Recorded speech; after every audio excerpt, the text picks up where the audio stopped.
I'm terrible nervous, but terrible excited. And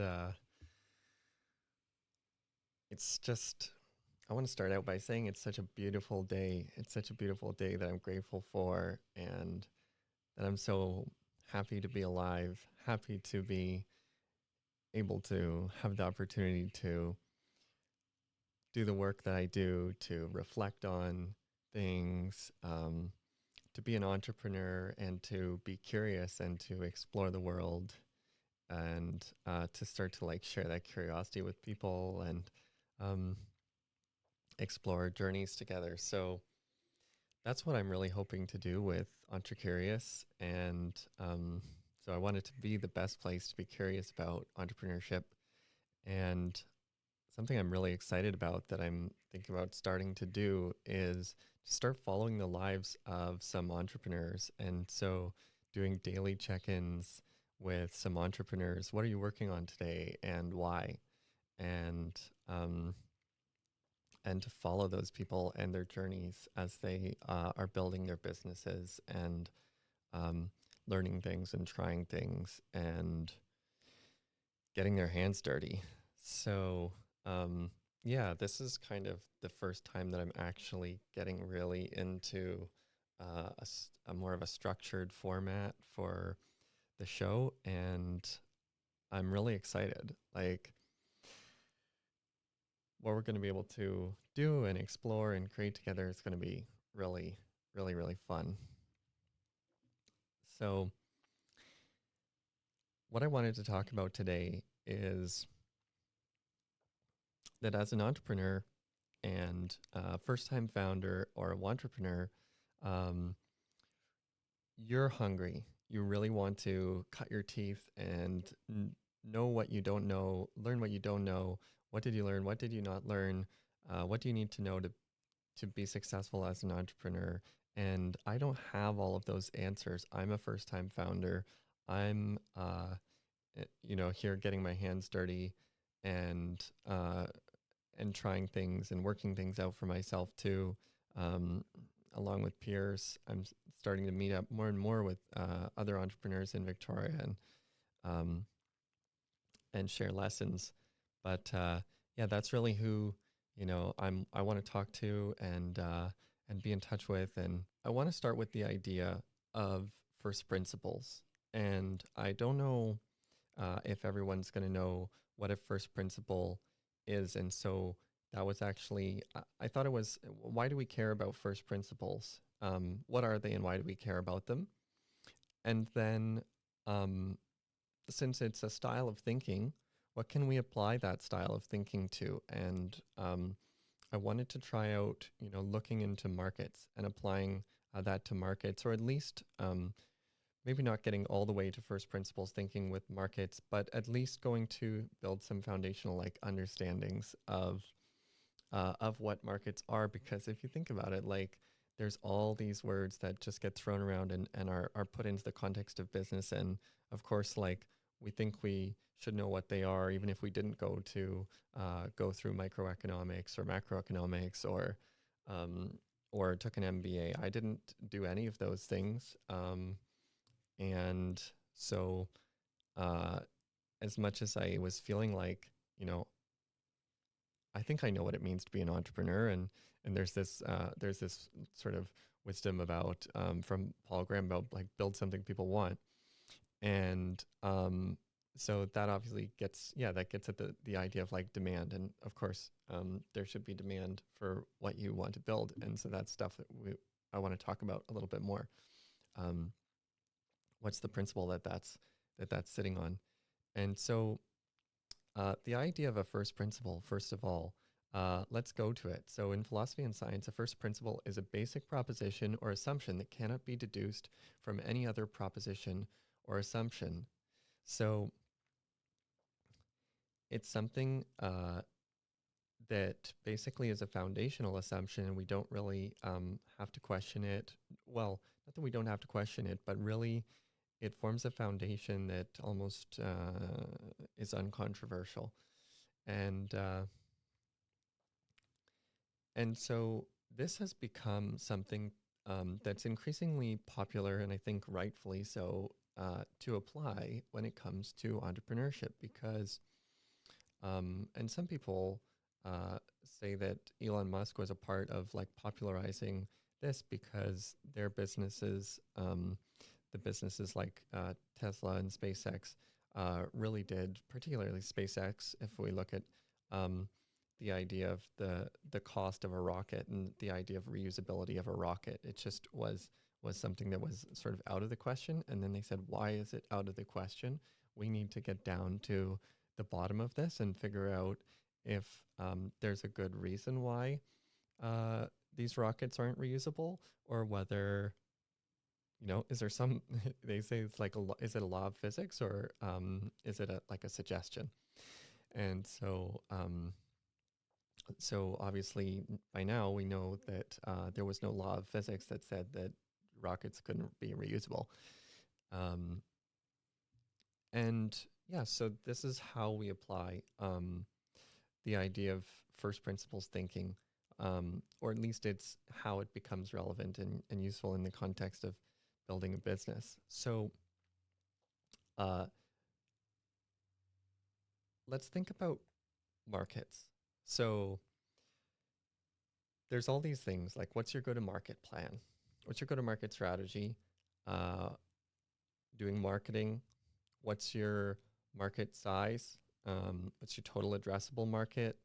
And while we were out fundraising, I found it incredibly challenging to perform the sort of market sizing work. And we just went over it and over it again. And you're always iterating on it, always refining. And there were so many things that went into kind of like the market research that I really underestimated at the beginning. And now I have like a healthy respect for. So that's why I think it sticks out to me to talk about markets. And so just covering some of the basics of a market, what we think of as a market. And there's a term, a free market. And so what does it mean for the market to be free? Also, definitions of market can vary. Sometimes the market, I think, can refer to this to the demand. So if you're saying like, what's the market size, then in a sense, like, what's the demand side of the market, and then overall, a market probably means a system of supply and demand. So there's a couple of different dimensions of markets, as I've mentioned. So there's free, and we might contrast free with being regulated. So we might say unregulated is more free, more regulated is less free. And what is regulation? Regulation is state intervention, government arrangements, basically government setting up either subsidies or controls or tariffs. And I actually hadn't thought about the various types of things that might kind of intervene or restrict a market such that you wouldn't call it free, such as tariffs. I'd thought about, I think, like regulations, like what standards do a business need to apply to, but or adhere to, I mean, but less so about tariffs or subsidies as types of government intervention that make a market less free. And yeah, so that's a quick sense of regulated, unregulated markets. However, I did find it informative. It mostly lands on the side of not really believing in as much that there's a free market, which is why he calls it like an idea. He said that he doesn't believe in the idea of general equilibrium, this dynamic equilibrium that is part of kind of common economic theory. And so that was interesting. However, it did go into what it has looked like when states have played a role in markets, like in France and stuff, um, where uh, yeah, there are these cases of successful uh, regulated, you know, situations, or even like um, actually markets becoming more free through government intervention. So they actually like standardized like measuring sticks and built this dictionary of commerce. Is one of the interesting things that was mentioned in this lecture, where they built a dictionary of commerce, and they were also trying to educate accountants across France in the 1700s, as ways to promote commerce. And another thing now, to kind of switch over to another dimension of markets, are we can think of old and new markets, and markets that have been around for a long time. And then there's like markets that uh, are still yet to be created, essentially. And that can seem counterintuitive to me. It was counterintuitive to me at first, because I um, thought to myself, like, if there needs to be demand for your product to sell your product, then how can you create a new market where, yeah, but I kind of, I got a lot of value from listening to Toby Luca talk about how, in this video, about how he's the founder of Shopify, by the way, if you didn't know. And he talked about how um, there were investors who, you know, passed on investing in Shopify, and they went back later and they said, "What did I miss?" Um, and he said, "Well, you said that there was only 40 or 50,000 uh, sort of commerce businesses that might be the market.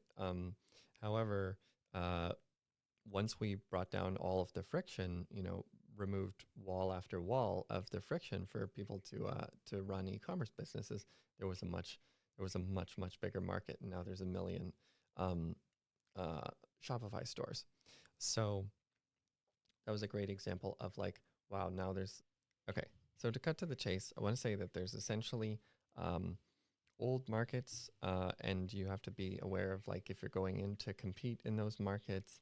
And then there's also the process of like essentially creating new markets. And uh, look at what Jensen Wang said about creating markets while building NVIDIA. So the idea that company would create technology, create markets, defines NVIDIA today.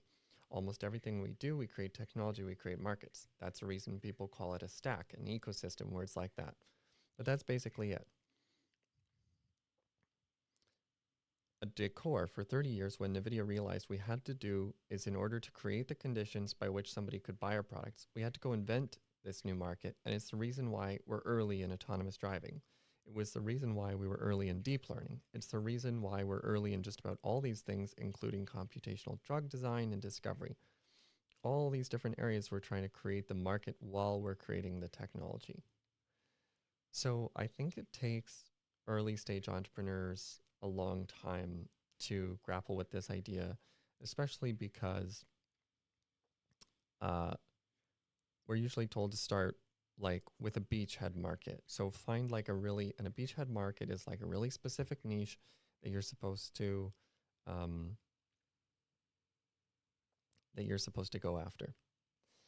And so this is like this is us talking about creating new markets. Let's talk about what an old market looks like. And both in this free market, the history of an idea episode, as well as this episode of Acquired, season 14, episode 2 about Hermes, it discussed basically the luxury brands, um, the luxury goods market, and how this started in the era of like the Napoleonic, one of the Napoleon emperors, and the Louis Vuitton and Hermes, they both uh, they both were orphans apparently, and they became uh, extremely skilled in their craft, and then they got their biggest client, which was the Empress Eugenie, who was the wife, and basically she helped them establish. And this was the first time that a luxury brand existed and climbed to this reach, to this height in the world, and it continues to be so. Kind of like on and off. This Bernard Arnault um, uh, is one of the most wealthy people in the world. So, um, and that's been a couple hundred years. So, uh, yeah, I think those are just like two extreme ends of the spectrum when we're thinking about markets, when we're looking at markets to to ground our thinking in and to say, is this an old market? Is this a new market? What's happening? And I think people mostly know the idea, that it's important to tap into a growing market as opposed to a shrinking market. And yeah, I was just reading today about your market size being basically your um, uh, the number of people willing to pay, so WTP willing to pay, times the uh, uh, obtainable market. So serviceable obtainable market, they call that. So the serviceable obtainable market, I know it's a awkward phrase. Sometimes you see it written like SOM, but yeah, that's what your business could be worth in terms of the number of customers times the amount per customer. Gives you an idea of the market size, and that's important. They call that a bottom-up market sizing activity because it's not what is currently being charged necessarily or paid by people to other service providers today, which is called a top-down analysis. It's what people would pay for your product. So it's just important to realize that, like, if you said, if one of your value propositions is you can do it for cheaper, you can save people money, then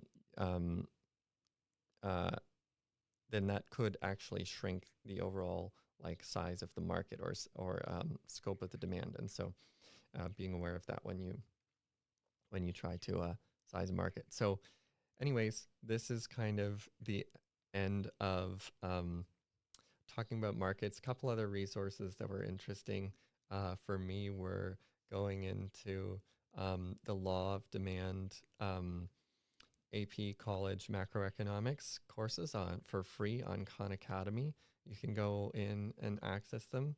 Fantastic little resources there. And of course, like Paul Graham's writing, I didn't get to talk about this, but this was a really good one back from April 2008. And